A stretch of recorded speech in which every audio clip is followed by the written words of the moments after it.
In the chaotic era known as the Age of 100 Kings, Lei Shen, the young son of a formidable warlord, came into the world. Growing up within the same tribe, he formed a bond with Sparkmancer Vu that was as deep as brotherhood. Together, they engaged in playful skirmishes, fierce quarrels, and endless challenges, each encounter sharpening Lei Shen's insatiable hunger for power. Witnessing the internal strife and endless bickering among the Mogu, Lei Shen saw it as a waste of their grand potential. Yet he remained steadfastly loyal to his father. This loyalty was shattered when a trusted advisor betrayed and murdered his father, leading to the disintegration of their clan. Most members fled to seek protection under other warlords, leaving Lei Shen with only a small group of faithful guards. Instead of continuing the relentless battles, the young Mogu chose a path of solitude and reflection. He wandered the land in exile, meditating deeply on his experiences. His introspective journey was largely dismissed by other Mogu, who saw his withdrawal as a sign of madness and believed he would never again pose a threat to their kind. Like his brethren, Lei Shen possessed formidable strength and mastery of warfare. However, unlike his contemporaries, his ambitions extended beyond mere conquest. The legends of his ancestors were indelibly inscribed upon his heart. Upon reaching adulthood and commanding his own legions, Lei Shen declared his audacious intent to awaken the gods.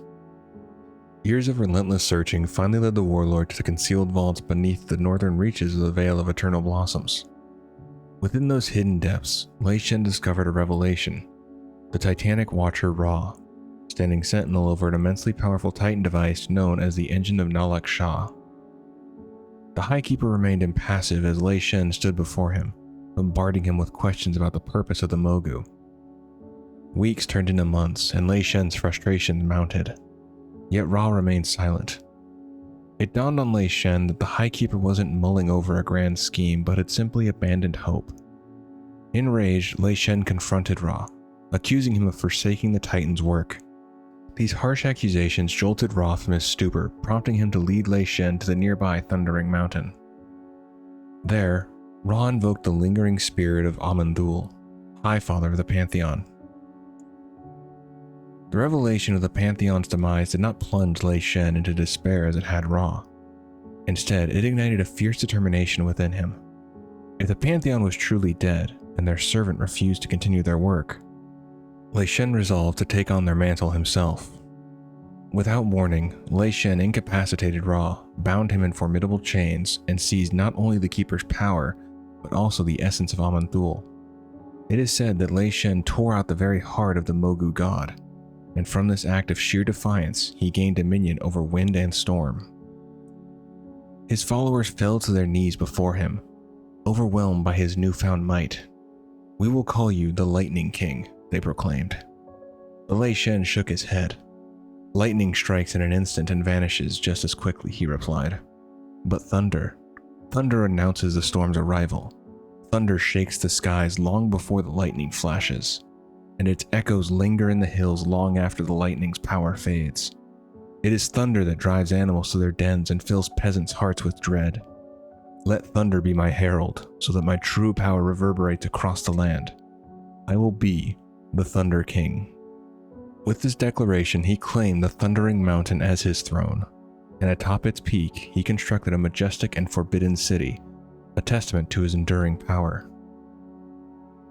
Armed with the power of storms, Lei Shen, now revered as the Thunder King, rallied his followers and ascended to power in true Mogu fashion, eliminating his rivals one by one. Few submitted to his authority willingly. The fortunate ones met swift deaths, either vaporized by lightning or crushed beneath his ever-growing legions. The less fortunate ones were dragged away in chains, broken only when he decreed it so. Yet amidst the carnage, many Mogu saw in Lei Shen a long-lost unity of purpose that had been absent since their masters fell silent. Drawn to this vision, they flocked to the Thunder King's banner, eagerly serving him as he enslaved the other races.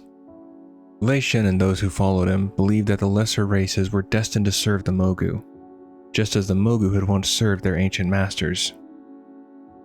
With unwavering conviction and the power to back it, Lei Shen crowned himself Emperor of all Mogu, and all who lived within his domain, solidifying his reign as the Thunder King.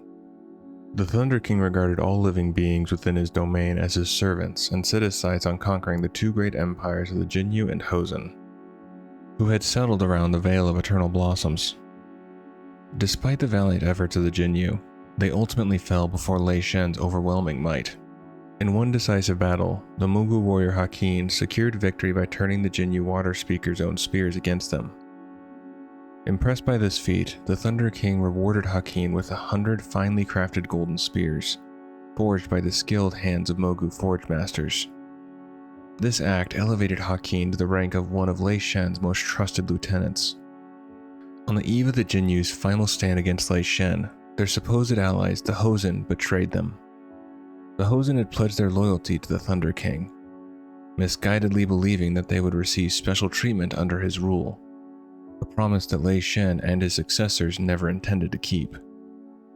With this betrayal, Lei Shen easily conquered both races, solidifying his domain over the region.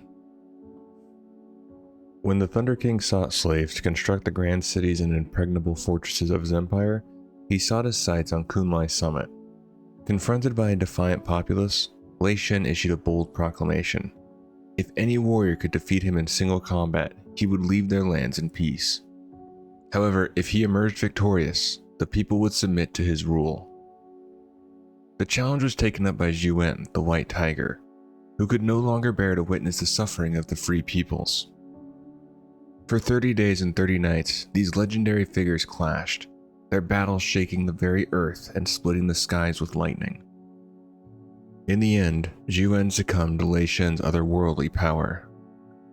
"Your peasant magic is no match for my sorcery, fool of a tiger," Lei Shen bellowed. "I commend your tenacity, but your defiance must be punished." Turning to the people of Kunlai, the Thunder King declared, "Know this, those who defy me shall witness the full extent of my wrath. This creature shall not know the mercy of death. In these mountains we shall construct a prison for him to stand upon for all of time. From this pinnacle he shall watch and bask in his failure, as you and your children serve my empire as slaves." With this decree, Lei Shen solidified his domain over Kunlai Summit, ensuring the subjugation of its people and the eternal imprisonment of their champion. Sparkmancer Vu was the Thunder King's most trusted advisor. Despite their early rivalry, Vu fought fiercely alongside Lei Shen, helping him seize the throne of Pandaria. However, soon after Lei Shen's rise to power, the Sparkmancer was captured by enemy assassins who cruelly cut out his tongue.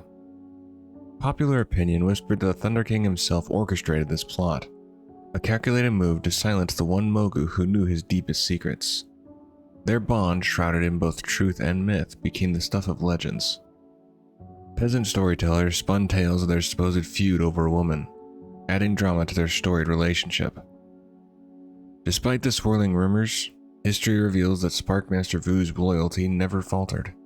He remained steadfastly committed to his emperor, serving his friend and brother with unwavering dedication until the end of his days. After his ascension, the Thunder King constructed the Mogushon Vaults, a fortress designed to safeguard his secrets and serve as a shrine to the Mogu Empire. This grand complex became a repository for the Empire's lost artifacts and the final resting place for the spirits of ancient Mogu kings. Emperor Lei Shen achieved unprecedented unification, standardizing the language, establishing a single currency, and creating uniform weights and measures. He also introduced Azeroth's first written legal code, inscribed in the unified language. These brutal laws enshrined the Mogu's supremacy over all other beings, with the first rule decreeing that rebellion would be punished by public evisceration. Recognizing the potential threat posed by the Pandaren, the Thunder King implemented severe restrictions upon them. He forbade the Pandaren from learning to read or write, executed their leaders and philosophers, and ordered the destruction of all Pandaren art and literature. Through these harsh measures, Lei Shen sought to consolidate his dominion and suppress any potential challenge to his rule. As Lei Shen embarked on his mission to unite his people under a single banner and subjugate the other races of Pandaria, he recognized that the formidable Mantid would never submit to his rule. To protect his empire from the relentless threat, he ordered the construction of the Serpent's Spine, a colossal wall spanning the entire length of his realm. The project took many generations to complete, But Lei Shen understood that fear was a powerful motivator. The dread of the man had compelled his subjects to move mountains, raise armies, secure the empire, and build the imposing wall. Each soldier in Lei Shen's army wore a jade badge adorned with a crown and crossed with lightning bolts, a symbol of their loyalty and power. Among them, the elite warriors were known as the Emperor's Shield, a testament to their dedication and prowess in protecting the Thunder King's dominion. 170 years into Lei Shen's reign, the Karun Spellweavers presented Lei Shen with their magnum opus, a bell forged from the flesh of its creators, shaped by the fire of stars and bound by the breath of the darkest shadows. This bell, when rung, had the power to shake the world and call to the heavens. Brought to the battlefield, its thunderous tones ignited the hearts of Lei Shen's warriors, fueling their hatred and anger, and granting them unparalleled strength. The bell's piercing voice instilled fear and doubt in the Emperor's enemies, driving them to flee before his might.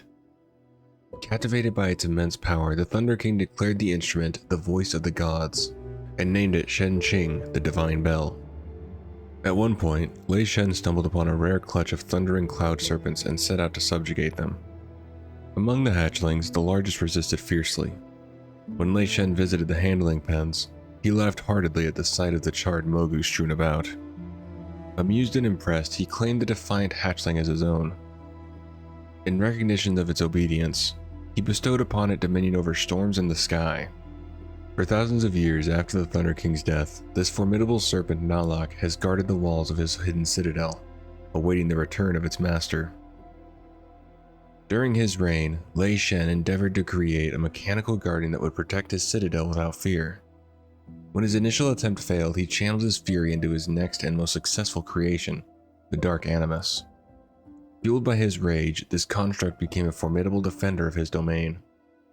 Under Lei Shen's command, a young cloud serpent was twisted into the fearsome Hydra, Megara. He also tasked his sorcerers with crafting an aberration capable of peering into the hearts of his followers to detect betrayal, thus giving life to Darumu. Additionally, Lei Shen recognized the relentless resolve of the Mogu commander Khan, bestowing upon him the title Iron Khan, for his unwavering determination to secure victory for the Empire, regardless of the cost. Lei Shen forged a lasting alliance between the Mogu and the Zandalar tribe of trolls, led by Zalathra. This pact endured for millennia, long after Lei Shen's death. He promised the trolls a vast plot of land near the Vale of Eternal Blossoms. Distrustful of his own Mogu underlings to resurrect him if slain, Lei Shen confided the secret of his resurrection to the Zandalari trolls, ensuring their loyalty and the continuation of his legacy. Despite all his might, Lei Shen never managed to harness two artifacts he had taken from Ra, the Fist of Ra Den and the High Keeper's Ward. These powerful relics were beyond even the Thunder King's control. Each time he attempted to wield them, elemental energies lashed out, overwhelming him. His repeated failures infuriated him, yet he refused to give up. Determined to unlock their power, Lei Shen eventually entrusted the artifacts to a skilled blacksmith named Forge Master Dang. He ordered Dang to uncover their secrets but warned him not to harness their power for himself, threatening severe consequences if he disobeyed. Dang promised to follow Lei Shen's command, but secretly plotted to use the weapons for his own gain, reasoning that if he could master them, he could seize control of the Empire.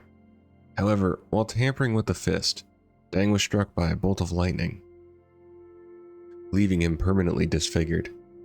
Realizing the danger, he redirected his efforts, using the artifacts to power the Thunder Forge. This immense engine churned day and night, producing exponential armaments for the Mogu military. Lei Shen was pleased with Dang's work and commanded him to personally craft weapons and armor that would surpass all others. Just before his death, the Forge Master created his three greatest masterpieces: a massive spear, a battle axe, and a mighty helm, all gifted to the Thunder King. During Forge Master Dang's burial ceremony, Lei Shen honored him with these words: "Today, a star leaves the earth and ascends to the heavens." According to a Pandarian legend recounted by Loki, Lei Shen met his end after a fierce battle in the Vale of Eternal Blossoms, where the Mogu armies were ultimately defeated by courageous monks.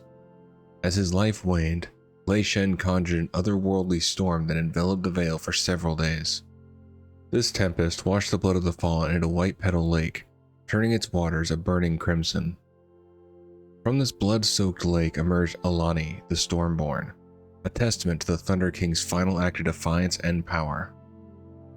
In truth, Lei Shen set his sights on Oldham, determined to claim its Titan machinery for his empire. Leading a formidable army of Mogu and Zandalari trolls, he marched to conquer the land. The Tol'vir, aware they couldn't defeat him in open combat, resorted to a desperate measure. They activated the Forge of Origination, unleashing a cataclysmic force that scoured the surrounding land, annihilating Lei Shen, his entire army, Zalathra, and most of the Zandalari leadership, a blow from which the trolls never fully recovered. Though the Thunder King was dead, his fall came at a tremendous cost. The devastating power of the Forge snuffed out all life in the area, including many Tol'vir, transforming Oldham into a cracked, lifeless desert. The loyalists who survived recovered Lei Shen's body and entombed him in the Tomb of Conquerors, sealing the legacy of the Thunder King with a desolate reminder of his final ambitious conquest. Years after the Thunder King's death, as the Zandalari Troll Wars neared their end, the leader of the invading Zandalari armies, Mengazi, a descendant of Zalathra, realized the trolls were losing to the Pandaren and their formidable Cloud Serpent riders. Desperate to turn the tide, Mengazi sought to fulfill an ancient prophecy by resurrecting Lei Shen. A fierce battle erupted at the Tomb of Conquerors. The trolls' efforts to bring Lei Shen back to life were thwarted when Jiang heroically sacrificed herself to kill Mengazi. With their leader gone and their plan in ruins, the Zandalari retreated back to Zandalar, their hopes of revival dashed. The Zandalari, along with their allied troll tribes, rekindled their ancient alliance with the Mogu and discovered Emperor Lei Shen's body entombed within the Valley of Emperors, resting alongside his loyal army in the Tomb of Conquerors. The trolls transported his remains to the Isle of Reckoning, where Prophet Karzul successfully resurrected the Thunder King. Upon his arrival, the Thunder King returned to his island stronghold. He swiftly united the majority of the Mogu clans and the Zandalari under his rule, assembling a formidable army poised to conquer Pandaria. However, his resurgence was met with fierce resistance from the Shadowpan Assault, the Kirin Tor Offensive, and the Sunreaver Onslaught, setting the stage for an epic conflict. Lei Shen bestowed power beyond their wildest dreams upon the most loyal and ambitious Zandalari trolls. Among the first to receive the king's blessing was the berserker, Jinrock, who was transformed by the Thunder King's favor. Following his resurrection by the Zandalari, Warlord Cao, one of Lei Shen's old lieutenants, journeyed to the Throne of Thunder to meet with the Emperor. The Thunder King assured Cao that he could slaughter as many Pandaren as he wished, declaring them flawed beings that needed to be eradicated. In their place, the Mogu would create new, superior servants, paving the way for an even more formidable empire. The Thunder King's allies and legions were eventually defeated, and adventurers from both the Alliance and Horde laid siege to his stronghold. As they approached the gate to his palace, Lei Shen appeared, summoning a storm that collapsed the entrance bridge, sending the adventurers plunging into the depths below. Undeterred, they fought their way through the caves and the citadel, ultimately confronting Lei Shen at the pinnacle of storms. There, the adventurers vanquished the Thunder King. In the aftermath, Jaina Proudmoore channeled the remnants of Lei Shen's power into the Staff of Antonidas, transforming it into the Storm Stave of Antonidas. The heart of the Thunder King was delivered to Wrathion, who sought to uncover the origins and purpose of the Mogu. To ensure Lei Shen could never rise again, Wrathion consumed the heart, preventing any chance of resurrection. With their central leader gone, the surviving Mogu scattered. The Zandalari prophet Zol later applied the knowledge he gained from Lei Shen's revival to resurrect Dazar, the first king of the Zandalari, continuing the legacy of resurrection and power. Nazgrim's journey began as one of the many orcs imprisoned in Alliance internment camps, only to be liberated by the Horde. After his release, he enlisted in the army and rose through the ranks.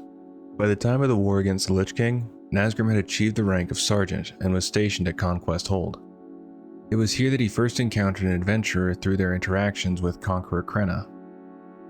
Nazgrim, wary of Krenna's volatile temper and aggressive focus on attacking the Alliance, instead dedicated himself to confronting local threats, primarily the Vrykul.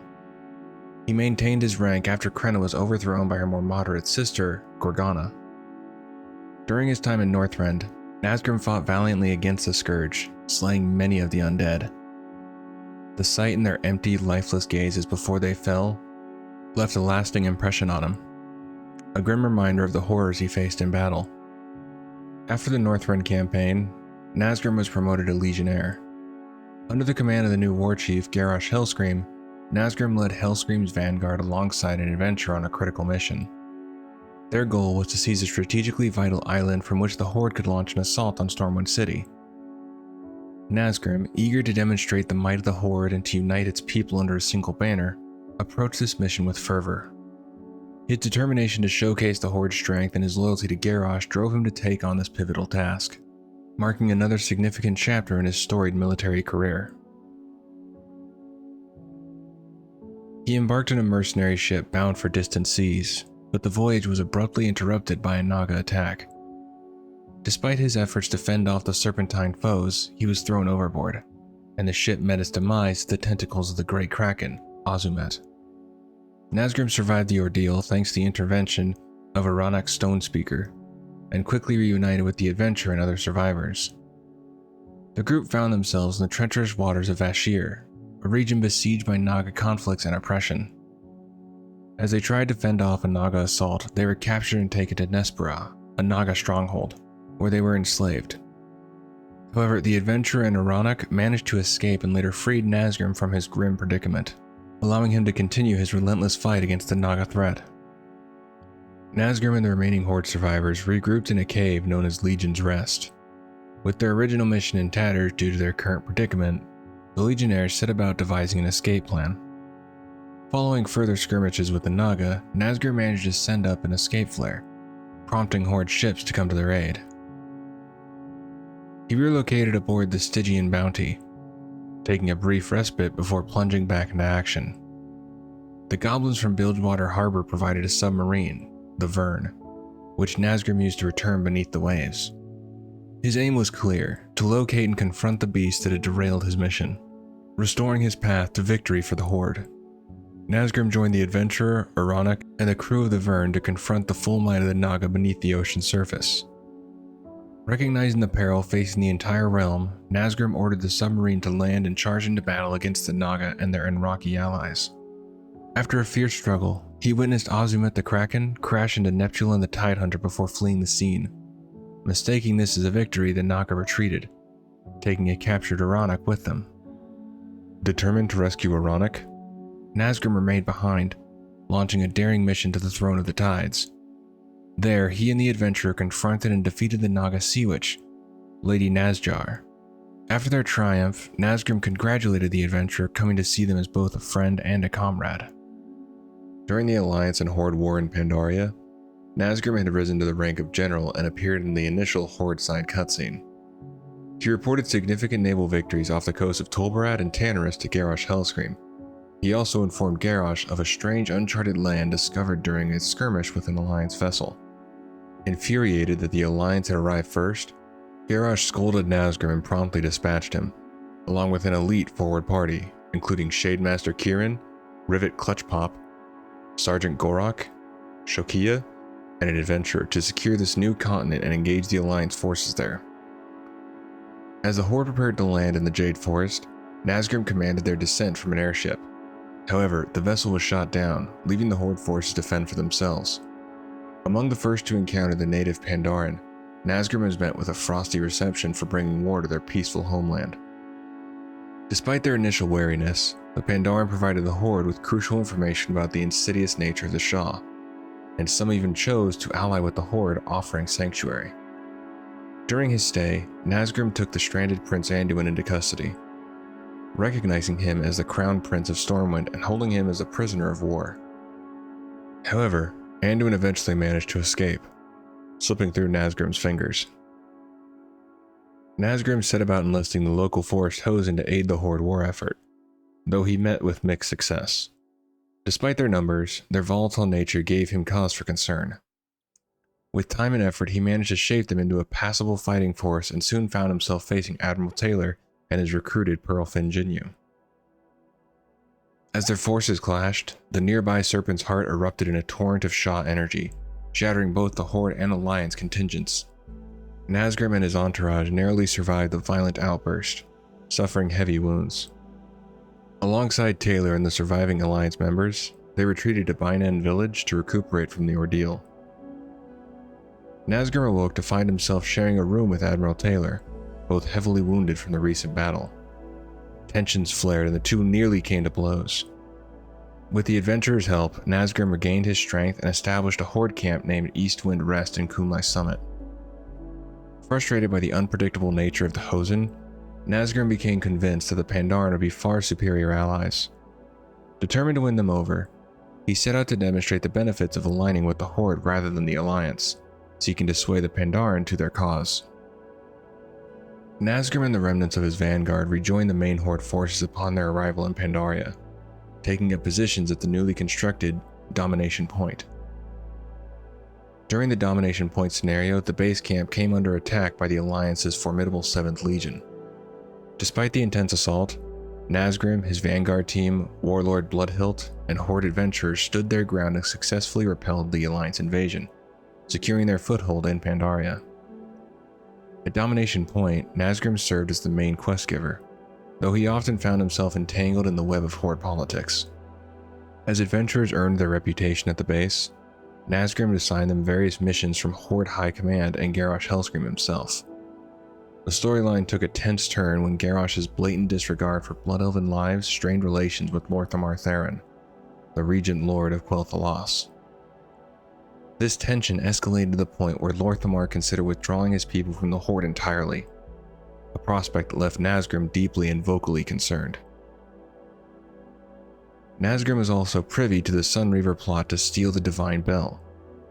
He instructed the adventurer to use the Sunreaver Mage's portal to venture into Darnassus and retrieve the artifact. When Jaina Proudmoore discovered the Sunreaver's involvement in the theft, Nazgrim urgently dispatched the adventurer to rendezvous with Grand Magister Romoth. Together they orchestrated the evacuation of the Sunreavers from Darnassus, amid the chaos of the Purge of Dalaran. Nazgrim concluded the Domination Point saga by delivering a summons from Garrosh to the adventurer. However, he was notably absent for the critical events that followed. He did not witness Garrosh's use of the Divine Bell to infuse his soldiers with the dark power of the Shah, nor was he present for the bell's ultimate destruction. The absence marked a significant turning point, as Nazgrim remained unaware of the depths of Garrosh's ambition and the catastrophic consequences that unfolded. Summoned by Garrosh to quell the growing Darkspear rebellion, Nazgrim was stationed at the Dranashar blockade. There, he commanded the Gorkron to fortify the defenses of Bladefist Bay in anticipation of a potential assault by Alliance naval forces. His presence and strategic oversight were critical in preparing for the looming threat as tensions continued to escalate on all fronts. As the siege loomed, Nazgrim was approached by former War Chief Thrall and High Overlord Sourfang on the outskirts of Orgrimmar. They sought an audience with Garrosh in a last-ditch effort to end the war. Although initially barred entry by the Gorkron, Nazgrim ordered his men to stand down and allowed the pair to enter the city, though he warned that Garrosh might not be receptive to their pleas at this critical juncture. Tasked with defending the main entrance to Orgrimmar, Nazgrim took his position on the battlements. There he confronted Vol'jin and Bane Bloodhoof, urging them to abandon their rebellion. He warned them that their efforts were futile, and assured them that they couldn't prevail if they persisted in their fight against Garrosh's forces. In a desperate bid to quell the rebellion, Nazgrim dispatched his formidable iron juggernaut.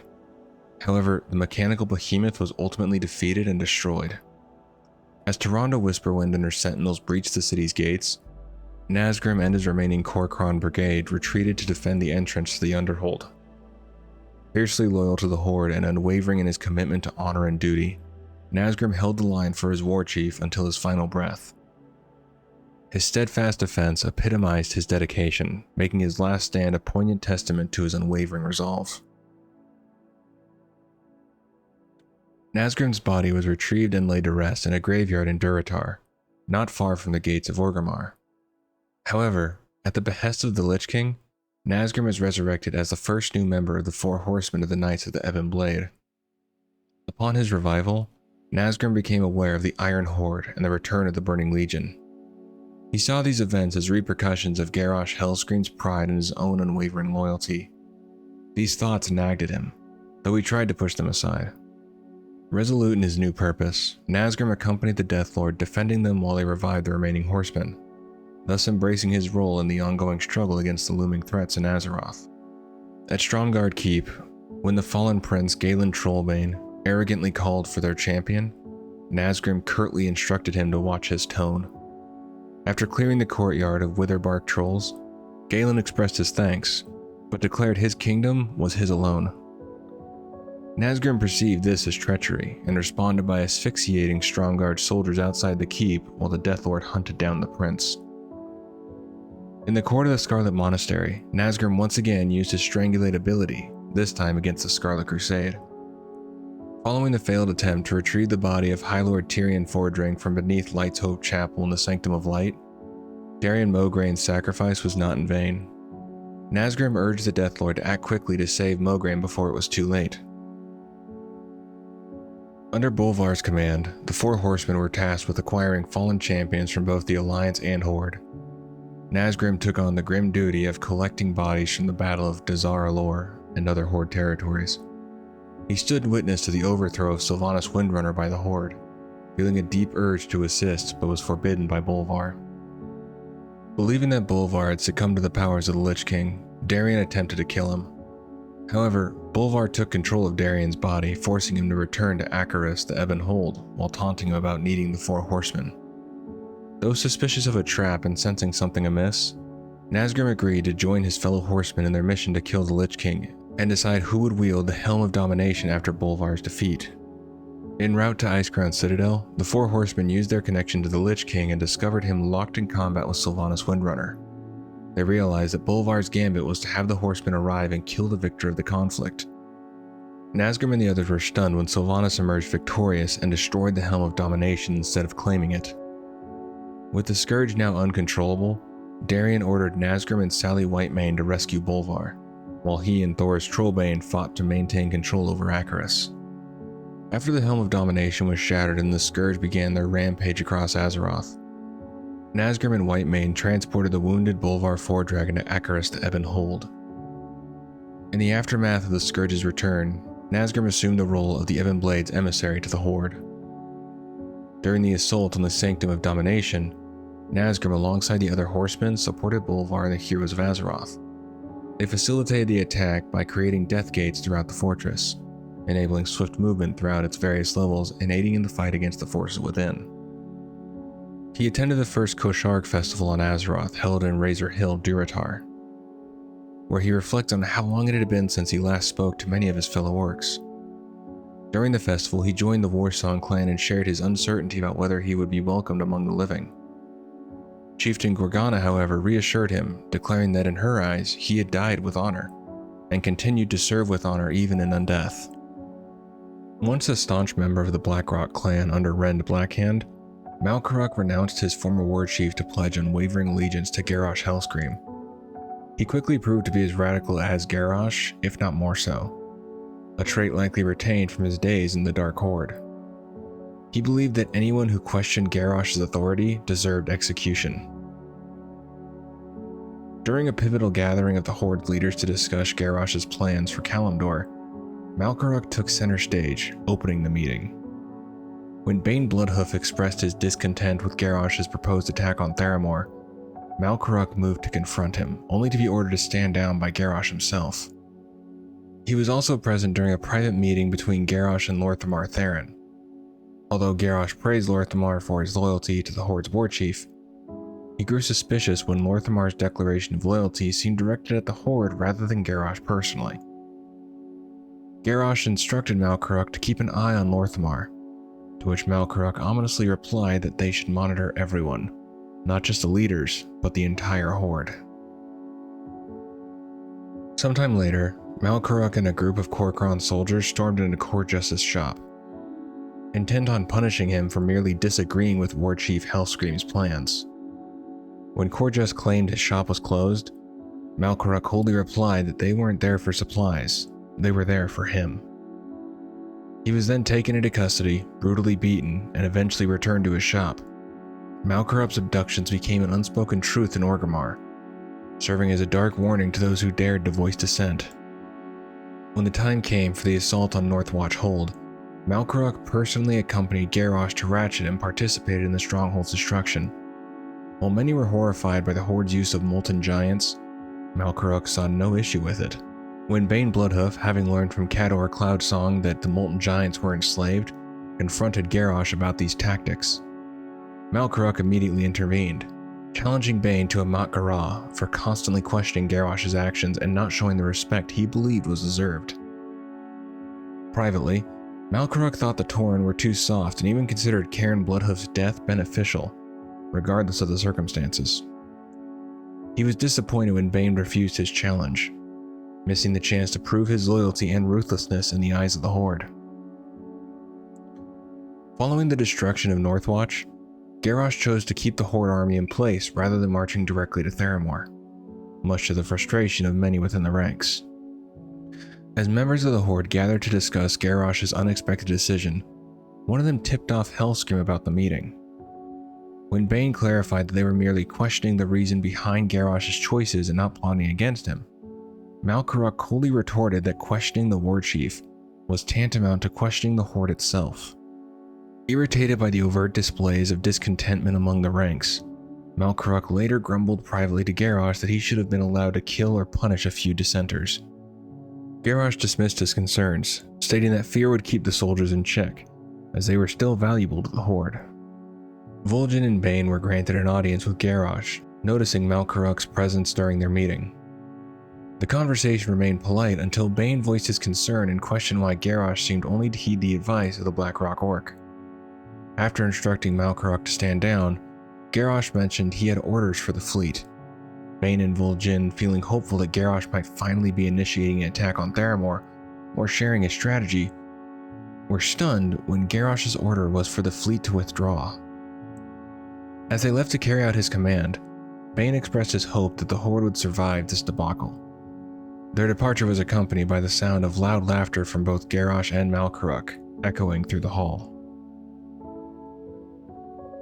When Hellscream finally ordered the army to march upon Theramore, they were ambushed by the Blue Dragon Caligos before attacking the Alliance forces at Fort Triumph. After the fall of Fort Triumph, the Horde forces advanced to Theramore Isle itself. Malkaruk was tasked with leading the assault on the West Gate. However, as they marched towards their target, Malkaruk's forces were ambushed by Alliance troops led by Pain. Engaging in a fierce battle with Pain, Malkaruk was infuriated when the Alliance forces retreated, frustrated that he had been caught off guard and had failed to kill the Night Elf. Malkaruk was privy to Garrosh's secret weapon, a tailor-made mana bomb enhanced by the stolen focusing iris. He watched as the bomb was dropped over Theramore, cackling in triumph as the city and its defenders were obliterated in a single devastating blast. The sight of Theramore's annihilation brought him a twisted sense of elation, as the power of the Horde was brutally demonstrated. Following the successful campaign, the army journeyed back to Durotar, where it experienced a division. Those who approved of the mana bomb's use headed to Orgrimmar, while the dissenters made their way to Razor Hill. Malkaruk and his contingent were greeted at Orgrimmar's entrance by jubilant orcs chanting Garrosh's name. Garrosh then delivered a rousing speech about the Horde's past, present, and future dominion, culminating in a unified chant of death to the Alliance. While celebrations erupted in Orgrimmar, Malkaruk led Kor'kron forces to Razor Hill. There, he confronted Kelantur Bloodblade and Frandis Farley for speaking against Garrosh, casually murdering them with frag grenades after leaving. When the Alliance, led by King Varian Wrynn, launched an attack on Orgrimmar, Malkaruk swiftly joined his warchief in battle. The Horde-controlled Kraken initially repelled the Alliance fleet but were ultimately destroyed by Jaina Proudmoore's water elementals. Malkaruk witnessed Garrosh's rage as the Alliance escaped and reclaimed Northwatch. Upon learning that the Alliance intended to break the Horde blockade and rescue the captured port, Garrosh ordered Malkaruk to initiate a full retreat. After the Horde established Domination Point, Warchief Hellscream journeyed to the Shrine of Two Moons, soon joined by Malkaruk and a Kor'kron guard, as well as Lorthamar Theron and his presumed bodyguard, Alandra Palescorn. Malkaruk reported to Garrosh that the Tome of Pandaran history depicted the Mogu, former rulers of Pandaria, as cruel and relentless rulers who governed through fear rather than love. Garrosh, intrigued, remarked that he had much to learn from the Mogu. Malkruk accompanied Garrosh on his final quest to find the Divine Bell, and was later seen with his Korkron forces when Garrosh used the Divine Bell at Emperor's Reach. Garrosh remained relentless in his pursuit of Pandaren artifacts, dispatching an excavation force to unearth a mysterious relic. When Grizzle Gearslip and his team succeeded in locating the artifact, Malkruk and his Korkron forces promptly arrived on the scene. Malkruk ordered the goblin to step aside, declaring that they had found exactly what Garrosh had hoped for in the Vale. When Grizzle demanded the promised payment, he was taken aback to receive only a fraction of the expected amount. Malkruk coldly explained that the payment accounted for the workers who were still alive. The war chief did not compensate the dead. Grizzle attempted to remind Malkruk of their contract and its stipulations, insisting on proper payment. Malkruk, losing patience, grabbed Grizzle by the neck and yelled that dying in the service of the Horde should be considered a great honor. He accused Grizzle of using the dead as a means to make more money, thus disgracing the honorable deaths of his workers. After releasing Grizzle, the goblin mumbled a veiled threat about Garrosh's loyalty, but quickly distracted Malkruk with flattery and fled before his treasonous comment fully registered. Malkruk and his Korkron then secured the chamber containing the mysterious artifact and a Titan-made watcher named Narushan, ensuring that Garrosh's prize was safely in their hands. Throughout the Pandaria campaign, Malkruk stood as Garrosh's most loyal and trusted lieutenant. When the war chief sought a volunteer to be infused with the power of Yasharaj, Malkruk stepped forward without a moment's hesitation. During the siege of Orgrimmar, Malkruk took up residence within the Underhold. After General Nazgrim fell in the battle above ground, Malkruk assumed command of the defense of Garrosh's compound. Determined to hold the line, he fought fiercely but ultimately met his end in the ensuing battle, his unwavering loyalty to Garrosh carrying him to his final breath. Legend has it that Xiaohao received his education at Tian Monastery. As a prince, he formed a close friendship with the Monkey King. When he was crowned emperor 10,000 years ago, Xiaohao was a young and inexperienced Pandaren, oblivious to the challenges that lie ahead. During his coronation, a monk from Kunlai gifted him Shay Lun. It's the monk Mistweaver staff that you get in Legion. But Xiaohao failed to grasp its significance or recognize the monk as an emissary of Zhuan, the White Tiger. Mistaking the staff for a mere decoration, Xiaohao assumed he would lead a life of luxury and tranquility, unaware of the impending changes in Pandaria's fate. In accordance with custom, he consulted the wise water speaker of the Jinyu for guidance. However, instead of bringing good tidings, the water speaker revealed a grim prophecy. A powerful kingdom of sorcerers was summoning demons from a deep well. Green fire was falling from the heavens, and the continents of the world were on the brink of destruction. Lost in despair, the Emperor made his way up the unforgiving slope of Mount Everest, his spirit heavy with despair. The icy wind tore through his elegant attire, mocking his journey. It was only when he reached the summit that he found peace and solitude, where he communed with the Jade Serpent, embodiment of wisdom. The Jade Serpent advised Xiaohao to release his burdens, cleanse his soul, and unite with the land. Confused by this guidance, the Emperor descended the mountain, seeking answers from his ally the Monkey King, clutching Zhuan's gift. And so he returned to the Jade Forest, still searching for clarity. Xiaohao sat in meditation for 3 days and 3 nights, seeking guidance from the Jade Serpent. Frustrated by the lack of clarity, his mischievous companion, the Monkey King, crafted a mask of doubt out of bamboo. Despite the Monkey King's playful intention, the mask proved to be effective. As Xiaohao removed the mask, his doubts materialized into the Shah of Doubt. After a grueling battle lasting 7 hours, the Shah was defeated and buried at the Temple of the Jade Serpent. With newfound clarity, Xiaohao embarked on a journey to cleanse himself of negative emotions, visiting each temple of the August Celestials. In Krasarang Wilds, he encountered the Shah of Despair, but with the help of Chiji, he was able to free himself from its grasp. Xiaohao pressed forward towards the Serpent Spine and the Dreadwaste. As he gazed at the manted lands beyond the towering wall, a wave of fear washed over him, freezing him in place. The Shah of Fear gripped his mind, rendering him motionless. However, Niazao, the Black Ox, appeared to show him that fear was just a mental barrier. With newfound determination, Xiao Hao broke free from the shackles of fear and continued his journey. He even managed to rescue the Monkey King from the Mantid's grip by using sap to trap them, bringing his Hosen companion to safety. Though the Monkey King was initially angry, Xiao Hao reminded him that the true enemy was the Burning Legion. With unwavering resolve, Xiao Hao felt prepared to confront the might of the Burning Legion, free from fear, despair, or doubt. But he didn't want to face it alone. He desired to have an army under his command. So he ascended Kunlai and continued his journey to the Temple of the White Tiger, where the most dedicated fighters in the land trained. These warriors were skilled in combat against the Mantid and all Pandaria's adversaries. Xiao Hao approached them confidently, demanding their submission to his authority. Jiwen, the White Tiger, noticed that Xiao Hao carried his coronation gift, Shay Lun, but it seemed to be nothing more than a mere walking stick to him. The White Tiger also observed that the Emperor had let go of many dangerous emotions, except for his anger towards the Legion that had made him impulsive and reckless. Jiwen presented a simple challenge. If Xiao Hao could strike even a single one of the monks, he would have complete command over the soldiers. Xiao Hao accepted the challenge and swung Shay Lun repeatedly, but he failed to hit any of them. The monks were too skilled and easily evaded his strikes. Xiao Hao's humiliation and anger grew until they exploded. Darkness surged from within him, and in his rage, Xiao Hao snapped Shay Lun over his knee and unleashed the power of the Sha of Anger, as well as the Sha of Hatred and Violence. When he regained his senses, he discovered that one of the monks lay dead, a victim of his unchecked aggression. Witnessing the Emperor's heartbreak over the life he had taken, Jiwen watched as Xiao Hao humbly knelt, accepting his failure and vowing to rid himself of anger forever. He realized that he fought for the sake of his people. Now, he was prepared to fulfill his destiny.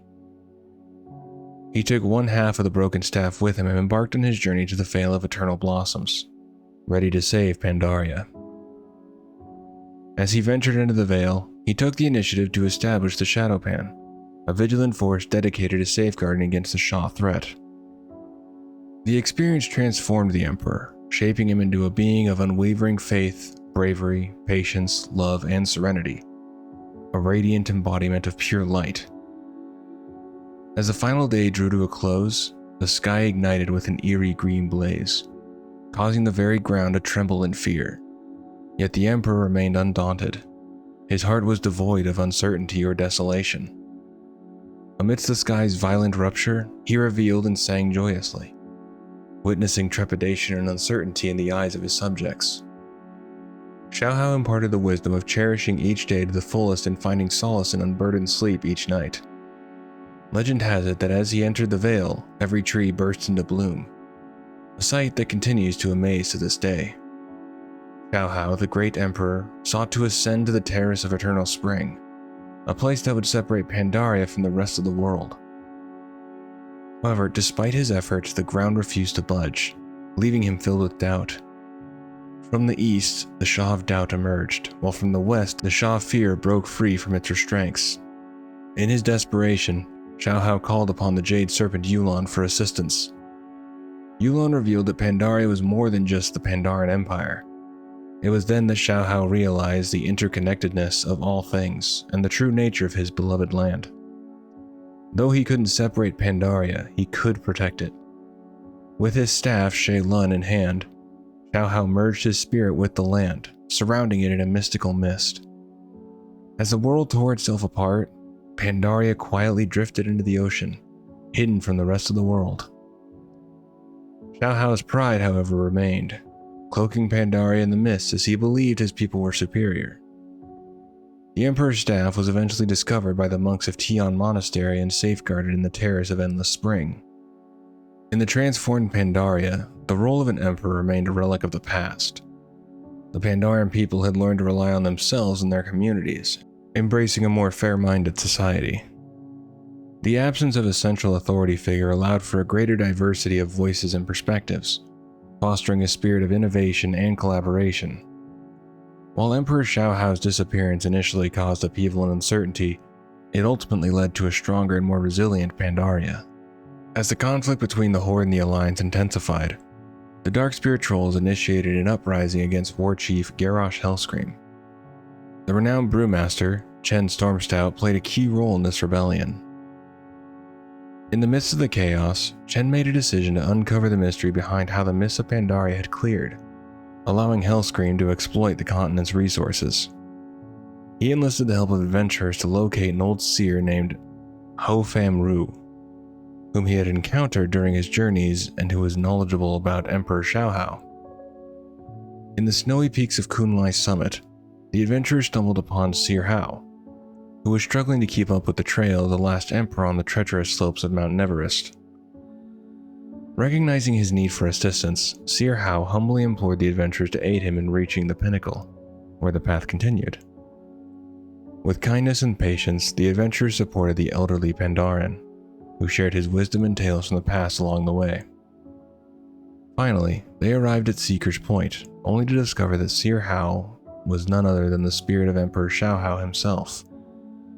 The arduous journey served as a profound lesson, revealing that even the most formidable foe, pride, could consume and corrupt if left unchecked. It was a reminder that old adversaries must unite, and proud races must acknowledge their need for help. As the lesson concluded, Xiaohao gracefully vanished, bidding farewell with a respectful bow. Terran Zhu first appears at the outset of the Jade Forest questline, cautioning both the Alliance and the Horde about the perilous Shah. Following the defeat of Gatril or Doran, depending on whether you're Alliance or Horde, when Brel Nightwind or Nazgrim are unexpectedly confronted by the Shah, Terran explains the concept of the Shah as manifestations of negative emotions like doubt and hatred.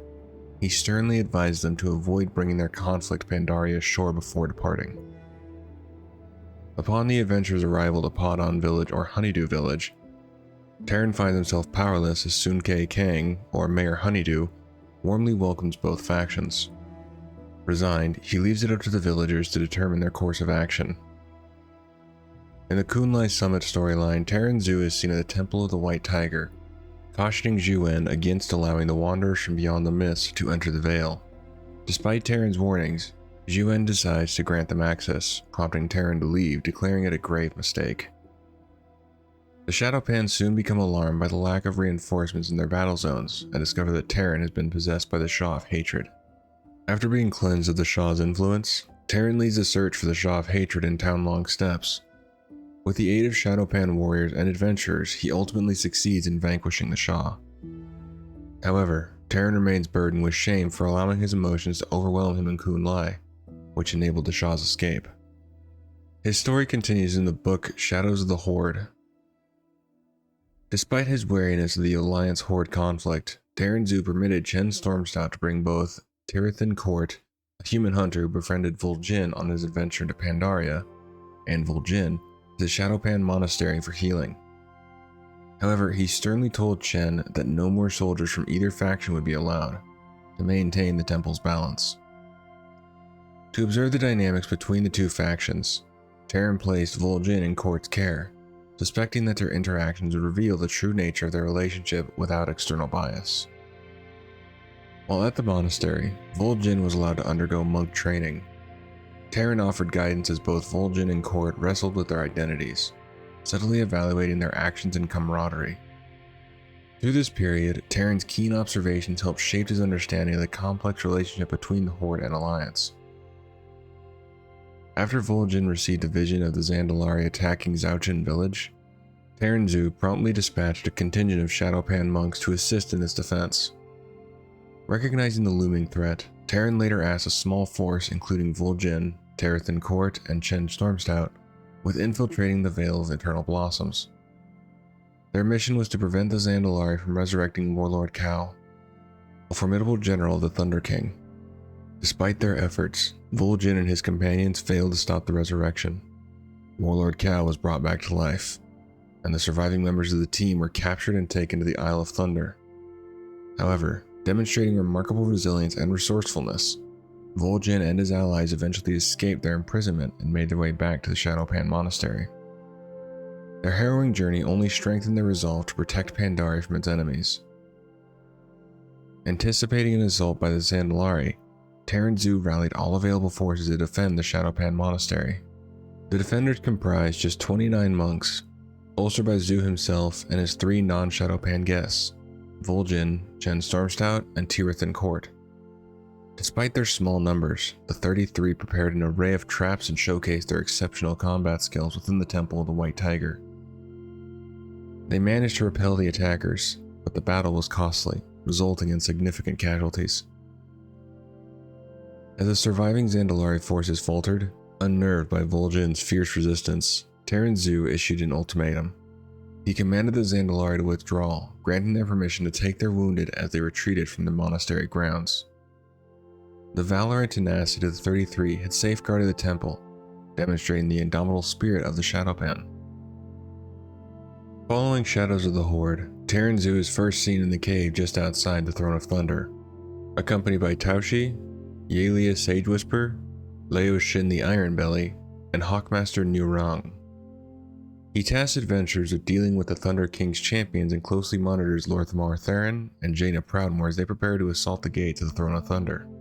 When Lei Shen's powerful Mogu minion Shan Bu attempts to resurrect the gatekeeper Nalok the Stormlord, Terran and the Shadowpan launch a raid on the outer courtyard to thwart his plans. Battling through Shan Bu's Mogu and Zandalari forces, Terran boldly challenges Shan Bu to a duel. As the fight wears on, Shan Bu, in a desperate move, grabs him by the throat, attempting to strangle him. Before he can deliver the fatal blow, an adventurer strikes him down, saving Terran. Despite his grave injuries, Terran intervenes to prevent Lorthamar and Jaina from clashing, demanding that they break the cycle of violence between their factions. His words eventually persuade the two leaders to lower their weapons and leave peacefully. With the immediate threat averted, Yaelia Sage Whisper ensures Terran is taken to safety, his bravery and wisdom having averted further bloodshed. Under War Chief Hellscream's orders, a Horde excavation force ravaged sacred ground in the Vale of Eternal Blossoms, seeking powerful artifacts to further Garrosh's ambitions. In retaliation, Terran Zu confronted Dezko at the Shrine of Two Moons, demanding that the Horde vacate the Vale immediately or face lethal consequences. Dezko managed to temper Zu's fury, explained that the perpetrator of this desecration no longer represented the Horde, and that many within its ranks were rising against him. He vowed to bring Garrosh to justice and asked for time to accomplish this. Having dealt with tyrants before, Zu warily granted Dezko the opportunity to rectify the situation, giving the Dawn Chaser chieftain until the end of the season to fulfill his promise. After Garrosh Hellscream unearthed the heart of Yasharaj in the Vale of Eternal Blossoms, Terran Zu confronted him, determined to stop the corruption. Despite Zu's valiant efforts, he was overpowered and wounded by Garrosh's axe, Gorehowl. As Zu lay injured, Garrosh reveled in showing him the Vale transforming into a Shaw-infested wasteland. Lorewalker Cho and a group of adventurers later discovered the gravely injured Zu in the chamber of the Shaw of Pride beneath the Vale. Zu, filled with bitterness, blamed both the Horde and the Alliance for Pandaria's destruction. He left the chamber with Cho, leaving the adventurers to face the Shaw of Pride. Following Hellscream's eventual defeat, Zu intervened in a heated argument between Thrall and Varian, who were debating Garrosh's fate. Zu emphasized that Garrosh's crimes had affected countless lives, especially those of the Pandaren. He asserted the need for justice and arrested Garrosh, ensuring he would stand trial in Pandaria. When the Burning Legion assaulted the Peak of Serenity, Terran Zu was at the forefront of the defense. Subsequently, the Legion launched an attack on the Terrace of Endless Spring. Terran led a valiant patrol to protect it, but sustained injuries in the battle. A Mistweaver monk in pursuit of the legendary Shaylun Staff of the Mists arrives at the terrace and healed Terran. Grateful, the Shadowpan leader joined the monk in rescuing the patrol and securing the staff. However, Terran Zu's patience with Fei Li had worn thin by this time, due to an incident where she accidentally set fire to the Shadowpan Monastery. Following these events, Terran Zu participated in the defense against the Legion's attack on the Tien Monastery in the Jade Forest, led by the Fellscorn Skola Greatsword, teaming up once more with the Grand Master. He tasked them with eliminating demons, destroying fell spikes and tainted ale barrels, and extinguishing fell fires. Once these objectives were achieved, Terran Zu and the Monkey King launched an assault on Skola in the Clarion Bell, ultimately killing him. Terran then regrouped with the High Elder Cloudfall and the remaining survivors. Later, Terran Zu allied with the Order of the Broken Temple and became one of their champions. He can now be found at the Temple of the Five Dawns in the Wandering Isle, lending his strength and wisdom to the cause. A notable young chieftain named Grommash stood only a few years senior to Durotan, who was chieftain of the Frostwolf clan, and Orgrim, who is the chieftain of the Blackrock clan. Marking his leadership, Grom's jaw was adorned with a ritualistic black tattoo. During his rule, his mate Golka bore him a son named Garrosh, though the exact timing of Garrosh's birth remained shrouded in mystery. Tragically, when Garrosh contracted the Redpox, he was sent to Garadar, sealing a fate where father and son would never meet again. Approximately 11 years before the Dark Portal opened, Grommash led bold raids deep into the heart of Ogre territory. When the Ogres struck back, they nearly annihilated the Warsong clan. During the fierce battle, Golka sustained grievous injuries and begged Grommash to end her suffering. Enraged by what he perceived as her cowardice, Grommash called her a wolf with no teeth and abandoned her to her fate. His scorn extended to his other warriors, whom he accused of bending like reeds in the wind. Yet beneath his harsh words lay a hidden truth. He could not muster the strength to kill a woman he loved. This unacknowledged weakness haunted him for years, gnawing relentlessly at his heart. Without hesitation, Grom rallied his forces to pursue the Ogre raiders, but they fell into a cunning trap set by the Ogre warlord. Captured and bound to a tree, Grom endured relentless taunting and torment for days. Despite his body wasting away, his spirit remained unbroken, proclaiming, "This wolf still has teeth." Grom seized the moment when the warlord drew too near, biting and killing him. Grom's triumphant return to the Warsong clan earned him the formidable title of the Warlord with the Iron Will. Grom attended the Kosharg celebration in Nagrand, a time when the orcs, under the secret influence of Gul'dan and his Shadow Council, grew increasingly aggressive. They built colossal arenas where warriors sharpened their skills in brutal combat. Amid this shift, a few clan chieftains voiced their concerns about their race's descent in savagery. Durotan of the Frostwolf clan cautioned against succumbing to hatred and fury, but his warnings were largely ignored. Instead, powerful leaders like Grom Hellscream of the Warsong clan embraced and championed the new era of relentless warfare and dominance, steering the orcs towards a dark and violent future. Before the Dark Portal was created, Grom Hellscream stood as the unrivaled leader of the Warsong clan, distinguished by his lean frame and black tattooed lower jaw. Whispers and suspicions surrounded the mysterious death of the previous chieftain, suggesting that Grom might have seized power rather than inheriting it like Durotan. Despite his stubborn nature, Grom was the first to embrace the call to war when Ner'zhul warned of a new old enemy, the Draenei. Eager for battle, he was also the first to drink Manaroth's blood. Grom led the charge in the invasion of Shatteroth City, cutting an imposing figure with his fiery eyes, raven-hued hair, and a fearsome two-handed axe. His appearance, marked by pitch-black tattoos, struck terror into his enemies. During the battle, he faced Nabundo, who managed to crush Grom's right-hand fingers, compromising his grip on Gorhal. Despite this, Grom merely smiled and continued fighting.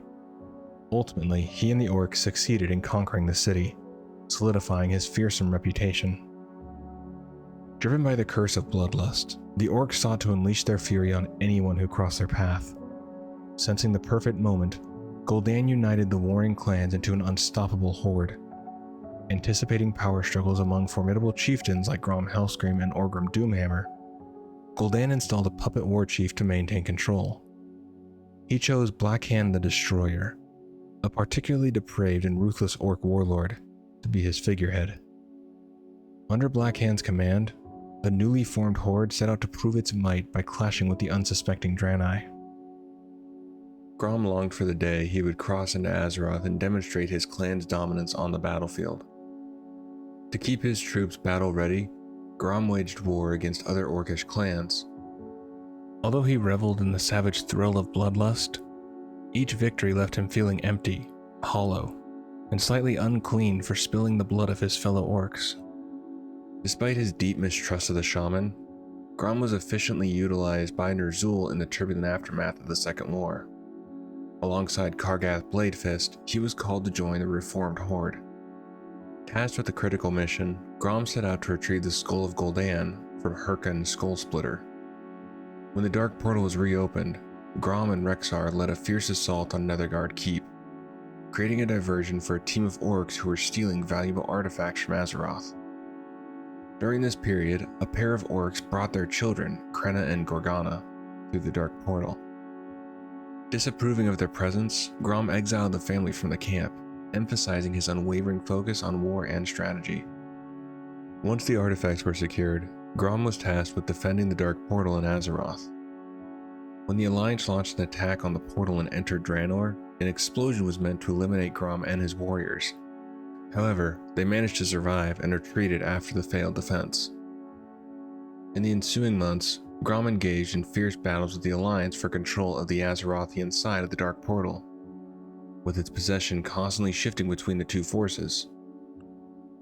When the portal was ultimately destroyed by the Alliance, Grom rallied the Horde under his command, determined to find a new homeland for his people. With the destruction of their only way home and the defeat of their strike forces, Grom and the Warsong clan were forced to hide in the wilds of Lordaeron, living on the fringes of human civilization for nearly 15 years. During this time, an older and wiser Grom began to see the stark contrast between the shamanism of his youth and the warlock magic of the Orcish Horde, recognizing the heavy toll it had taken on him and his people. Throughout these years, Grom battled the demonic curse that left him weakened and listless.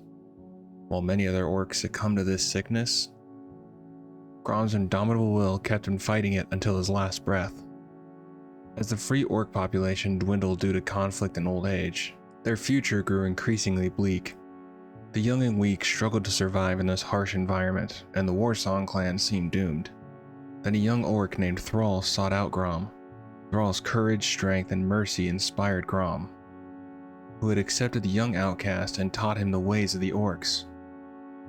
When humans searching for Thrall drew too close, Thrall left, taking with him Grom's necklace as a symbol of the trust Grom had placed in him.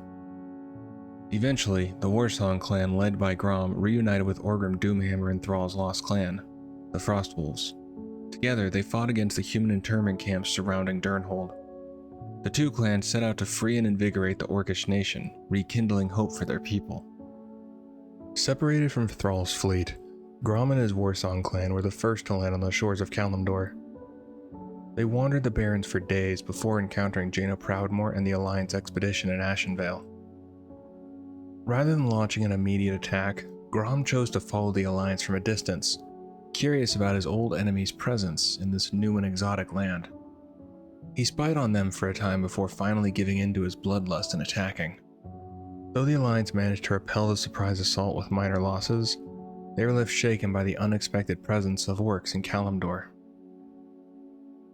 Seeking to avoid prolonged conflict, Jaina led her forces to the slopes of the Stone Talon Mountains, leaving some behind to erect defenses against the pursuing orcs. In the midst of this turmoil, Thrall and the rest of the Horde arrived, rejoicing at their reunion with Grom and the Warsong. Reluctant to be drawn into unnecessary warfare, Thrall commanded the Horde to ignore the Alliance.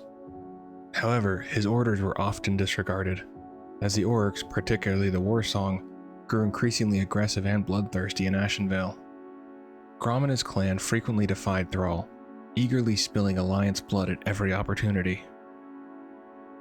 Frustrated by their insubordination, Thrall sent Grom and the Warsong deeper into Ashenvale Forest to establish an outpost, hoping the hard labor would keep them occupied until his return from Stone Talon Peak. Begrudgingly, Grom obeyed, viewing the task as a grave insult. As they vented their rage on the woodlands, their desecration of the natural world did not go unnoticed, and would not go unpunished. The Night Elves, enraged by the Warsong clan's defilement of Ashenvale's forest, launched a surprise attack. In their defense, Grom received unexpected aid from the goblin Neelok Greedyfingers, who provided goblin shredders in exchange for killing a Furbolg. With these new tools, the Warsong clan managed to fend off their attackers successfully. but their victory drew the attention of the demigod, Cenarius. Determined to avenge the fallen Night Elves and protect the forest from further desecration, Cenarius sought to exterminate the orcs. He appeared to know something of the orcs' past and condemned them as demon-spawned wretches, deserving only death. During a fierce skirmish, Grom vehemently insisted that the orcs no longer served demons, but Cenarius dismissed his claims and continued his relentless assault.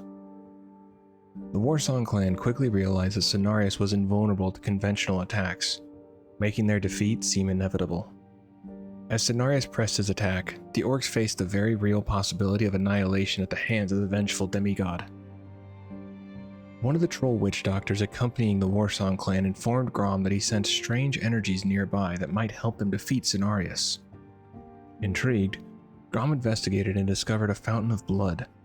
This was the work of the pit lord Manaroth, who had originally enslaved the orcs after Gul'dan persuaded them to drink his blood with promises of immense power. Manaroth viewed Cenarius as a significant obstacle to the Burning Legion, just as he had been during the War of the Ancients. On the suggestion of Tychondrius, who was one of the Nathrazim, aka Dreadlords working for the Burning Legion, Manaroth poured more of his blood into the fountain, hoping the orcs would once again drink it and become infused with enough demonic power to kill Cenarius. Beyond the immediate goal, Manaroth had another reason for wanting the orcs to partake of his blood. It would renew their bondage to him and the Burning Legion, ensuring their continued servitude under demonic influence. When Grom led his troops to the ominous fountain, the witch doctor warned him of the demonic energy it contained. One of Grom's soldiers cautioned that drinking from the fountain would betray everything they had learned from Thrall. But Grom, desperate to protect his clan from the new threat, dismissed these concerns. Set in his decision, he drank from the fountain and either persuaded or forced his soldiers to do the same. Empowered once more by the demonic energies, Grom and his revitalized troops launched a ferocious assault on Cenarius' forces. The battle raged with newfound ferocity, and even the mighty demigod fell before the demon-enhanced orcs. In the end, Grom's desperate gamble paid off, but the cost would be felt deeply by all who partook in the cursed fountain's power. After the fall of Cenarius, Manaroth appeared, revealing the true price of drinking his blood. The Warsong clan, now under his influence, was once again susceptible to the Pit Lord's control. Grom was horrified by this revelation, but that horror was fleeting as Manaroth swiftly exercised his dominance, turning Grom and his clan into his slaves. Consumed by demonic influence, they came to despise Thrall and the rest of the Horde, waging war against them and their new allies, the humans led by Jaina Proudmoore. Determined to save his old friend, Thrall fought through the corrupted Warsong clan to reach Grom. When he finally confronted Grom, the truth of the demonic curse was revealed. The Orc clan chieftains had willingly embraced the bloodlust offered by the Burning Legion, making them not just cursed, but doomed by their own choices of power.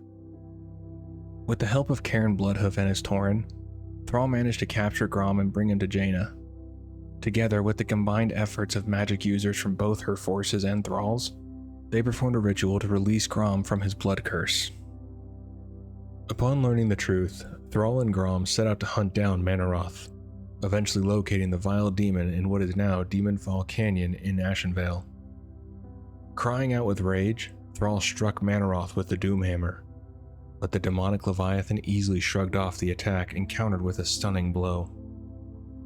Taunted by Manaroth, who claimed they were no different, Grom charged forward, driving Gorehowl into the demon's chest. The mighty axe shattered Manaroth's breastplate and sliced through to his infernal heart. Mortally wounded, Manaroth exploded in a blaze of hellfire, and Grom bore the brunt of the inferno alone. As the flames subsided, Thrall found Grom lying in the dust, the crimson glow fading from his eyes. The blood curse that had damned their race for decades was finally lifted. With his best friend and war chief by his side, Grom, still undefeated, died at the site of his greatest triumph, overcoming the corruption of the Burning Legion and the whispers of his own soul. Manaroth's death shattered the Legion's hold on the Orcish race. Those who had drank Manaroth's blood, willingly or otherwise, found their souls free from demonic corruption. In his final moments, Grom Hellscream left the mortal plane a redeemed spirit, his sacrifice forever freeing his people from the shadow of the Burning Legion. In the southeastern Ashen Vale, there's a monument to Grom which stands on the spot which is believed to be where Manaroth was slain. The monument reads, "Here lies Gromosh Hellscream, chieftain of the Warsong clan. In many ways, the curse of our people began and ended with Grom. His name meant giant's heart in our ancient tongue. He earned that name 100-fold as he stood alone before the demon Manaroth and won our freedom with his blood. Loktar Ogar, big brother. May the war song never fade. Thrall, war chief of the Horde." During Azeroth's first Kosharg festival at Razor Hill, the spirit of Gromosh Hellscream briefly appeared alongside other legendary orcs, summoned by an offering prepared by an orc adventurer and Durak. Grom reflected on how the memory of his sacrifice had been invoked for various causes, yet he held no resentment. He understood that each struggle was a fight for a better future for the orcs. His only regret was not being there to guide his son Garrosh down a better path. Grom hoped that Garrosh's tragic fate would serve as a warning to all orcs, a lesson to steer future generations towards wisdom and honor. And that's going to do it for this one. Hopefully you did enjoy, and I'll see you in the next one. Take care of yourself. You're doing great.